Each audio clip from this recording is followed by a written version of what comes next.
चल रही थी रीतिकालीन कवि केशवदास की रामचंद्रिका पर। और रामचंद्रिका में हम बालकांड, अयोध्याकांड, अरण्यकांड एवं सुंदरकांड तक हम पढ़ चुके थे। इसके बाद अगला कांड था लंका कांड, जो हमारा चल रहा था, जिसमें सबसे पहले विभीषण शरणागमन को लेकर था। उसके बाद अंगद रावण संवाद था। अब अंगद रावण संवाद तक हमने अध्ययन कर लिया था। इसके बाद अगला जो है वो है राम रावण युद्ध। राम रावण युद्ध जिस पर आज हम चर्चा करेंगे। वो देखिए राम रावण युद्ध में देखिए कवि केशवदास जी क्या कह रहे हैं।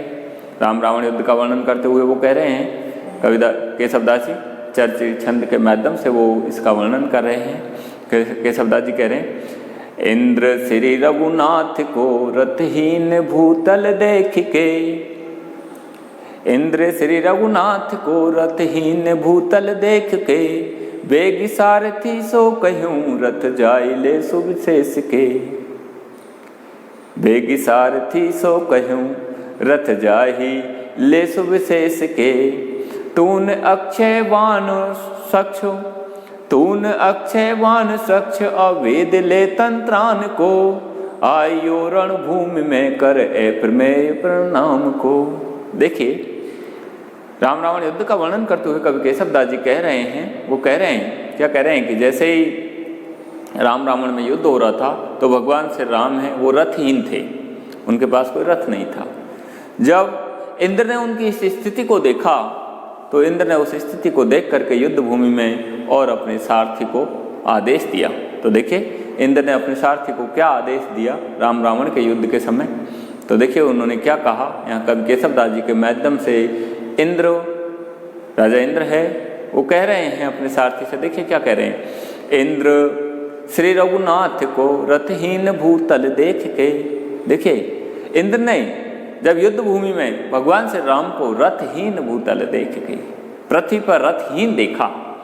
अर्थात इंद्र ने जब भगवान श्री राम को युद्ध भूमि में पृथ्वी पर बिना रथ के जब उनको देखा तो क्या हुआ, वेग सारथी सो कहें, उन्होंने वेग यानी शीघ्रता से अपने सारथी से कहा। क्या कहा, वेग सारथी से कहूँ रथ जाए ले सुविशेष के, कि जाओ और शीघ्रता से रथ लेकर के आओ सुविशेष के। सुविशेष का मतलब है पूर्ण रूप से उसको सजा करके, अर्थात रथ को पूर्ण रूप से सज्जित करके। अब देखिए युद्ध भूमि में जब रथ जाता है तो उसकी जो सजावट की जाती है वो अस्त्र शस्त्रों से युक्त की जाती है।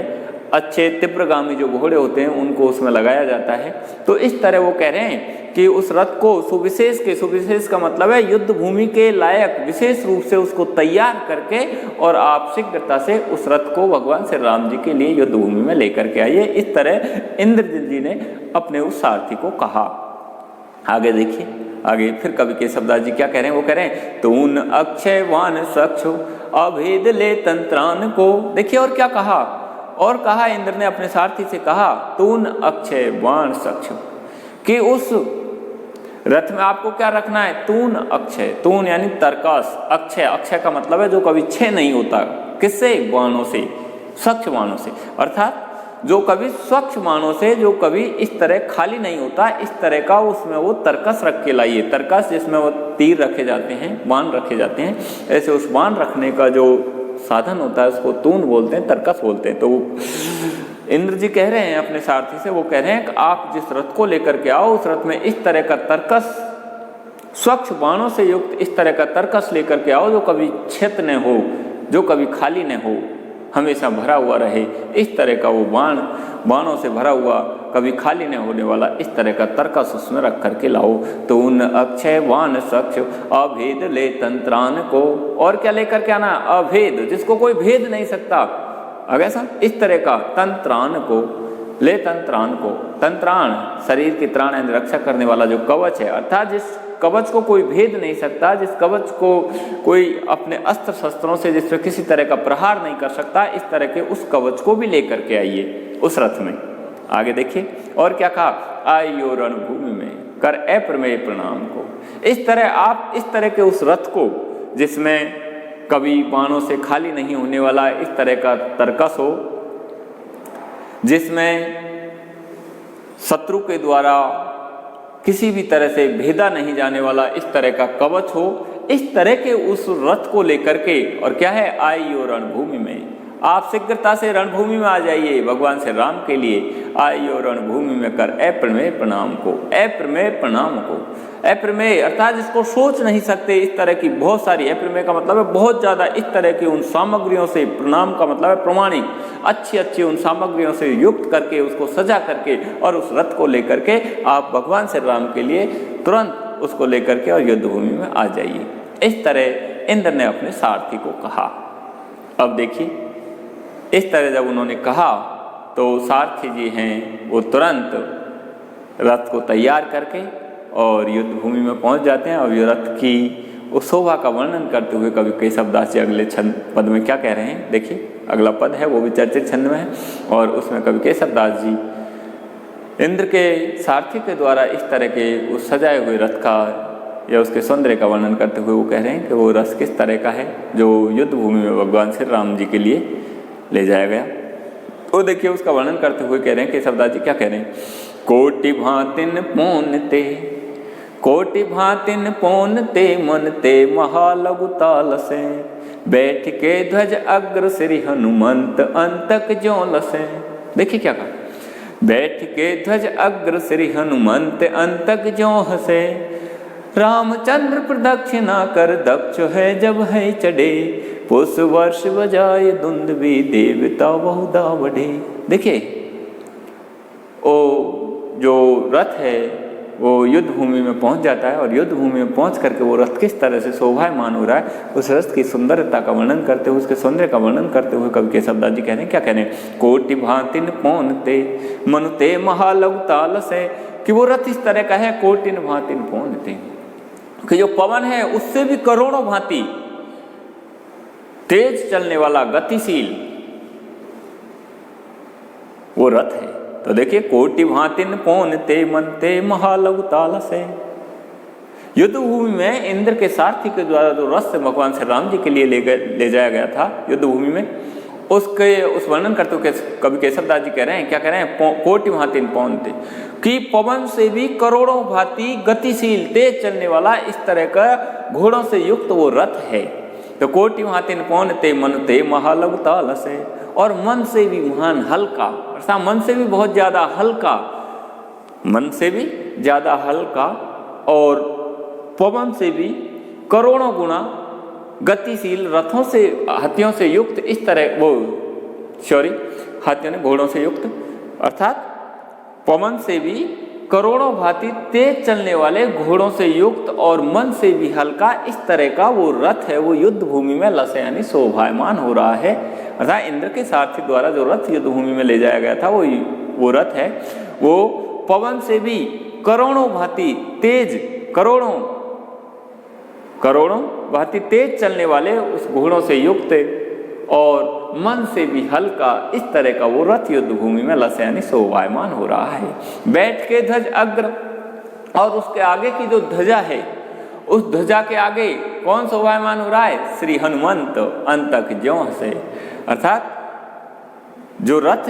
युद्ध भूमि में ले जाया गया था उस रथ की उस ध्वजा के आगे श्री हनुमान जी बैठे हुए हैं, और वो हनुमान जी शत्रु सेना के लिए किस तरह से लग रहे हैं, अंतक ज्यों, मानो शत्रु सेना के लिए, रावण की सेना के लिए वो यमराज की तरह हो, और यमराज की तरह वो रथ की उस ध्वजा के आगे हनुमान जी बैठ करके और हंस रहे हैं, यमराज की तरह हंस रहे हैं वो रावण की सेना को। जिस तरह यमराज होता है वो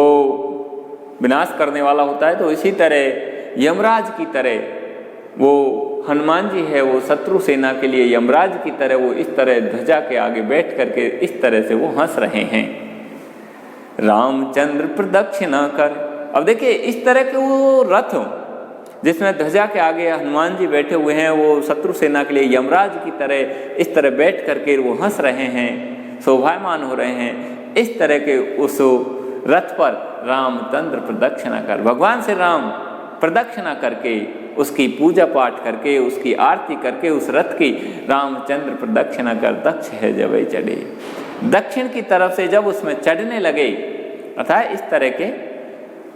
वो सारथी द्वारा इस तरह सजाया हुआ रथ जो पवन से भी करोड़ों भांति तेज चलने वाले घोड़ों से युक्त है और जो मन से भी हल्का है, जिस पे इस तरह के बाणों से खाली नहीं होने वाला इस तरह का तर्कस है, जिस पे शत्रु के द्वारा भेदा नहीं जाने वाला इस तरह का कवच है। अब ऐसा तो इस तरह का वो रथ है, उसकी रामचंद्र प्रदक्षिणा कर, भगवान से राम है वो उसकी पूजा पाठ करके उसकी आरती करके प्रदक्षिणा करके दक्ष है जब वही चढ़े, दक्षिण की तरफ से जब उसमें चढ़ने लगे तो पुष्प वर्ष बजाए दुंदुभी देवता। तो देवता भगवान श्री राम के ऊपर पुष्पों की वर्षा करने लग गए। दुंदुभी का मतलब है ढोल नगाड़े बाजे तुरी वगैरह वो हैं बजाने लग गए। तो पुष्प वर्ष बजाए दुंदुभी देवता बहुधा बढ़े, और देवता विभिन्न तरीके से आगे बढ़ने लगे। अर्थात देवता है वो चारों तरफ से, बहुधा का मतलब है चारों ओर से, बहुत प्रकार से देवता है वो भगवान से राम के ऊपर है और उस रथ के ऊपर है वो पुष्प वर्षा करने लग गए। विभिन्न प्रकार की जो दुंदुभी विभिन्न प्रकार के वाद्य यंत्र हैं वो बजाने लग गए। उनको सभी को उम्मीद हो गई कि अब भगवान से राम है, उनकी विजय निश्चित है। इस तरह यहाँ कवि केशव दास जी हैं वो राम रावण युद्ध के समय रावण की जो भी भगवान से राम की युद्ध भूमि में जो भी स्थिति थी उसका वर्णन करते हुए, और इंद्र जी के द्वारा अपने सारथी को आदेश दिया जाता है भगवान से राम जी के लिए युद्ध भूमि में रथ ले जाने का, उस रथ के उस सौंदर्य का वर्णन करते हुए कवि केशव दास जी इस पद में ये बात बतलाना चाहते हैं। यहाँ ये चर्चित छंद है, ब्रज भाषा का प्रयोग किया गया है और राम रावण युद्ध का वर्णन है। यहाँ भगवान से राम को युद्ध भूमि में रथहीन बतलाया गया है। इंद्र के द्वारा अपने सारथी को इस तरह रथ को सजा करके, रथ को युद्ध भूमि के योग्य बना करके और इस तरह भगवान श्री राम के वहाँ भिजवाने का, इस तरह की बातें इसमें कही गई है। धन्यवाद। इसके बाद अगली जो चर्चा है, जो अगला पद है, उस पर हम आपसे अगले वीडियो में बात करेंगे। धन्यवाद।